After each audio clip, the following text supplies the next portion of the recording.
আল্লাহর কসম করে আপনাদেরকে একটা কথা বলছি, আমি নির্বাচনের পরে জামায়াতের আমিরের সাথে কথা বলেছি। সেই কথার ভেতরে একদম উনি যা বলেছেন, আল্লাহর কসম করে বলছি, আগে বলছি, উনি যা বলেছেন সেই কথাটাই আপনাদেরকে বলি।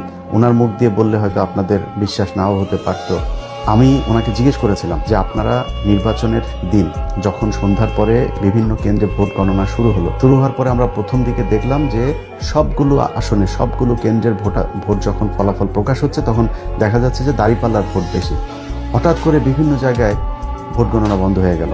জামাতের আমির উনি এই কথাটা বলেছেন যে আমাদের যদি নাকি ওই সময় ইলিয়াস আমরা যদি নাকি গ্যাঞ্জাম করতাম তাহলে আমাদের কাছে গোয়েন্দার তথ্য ছিল যে এখানে আওয়ামী লীগ নামবে মাঠে এবং আওয়ামী লীগের সাথে বিএনপির কিছু লোকজন নামবে, নেমে তারা প্রচণ্ড বিশৃঙ্খলা করবে, দেশটা একটা গৃহযুদ্ধের দিকে যাবে। আমরা ওই দিকে যেতে চাইনি, এই জন্য আমরা কোনো কিছু বলি নাই। এই যে জামাতের আমিরের মতো একজন মানুষ এতটুকু মানে স্যাক্রিফাইস করেছে, ধরেন আমি জামাত ইসলাম পাশ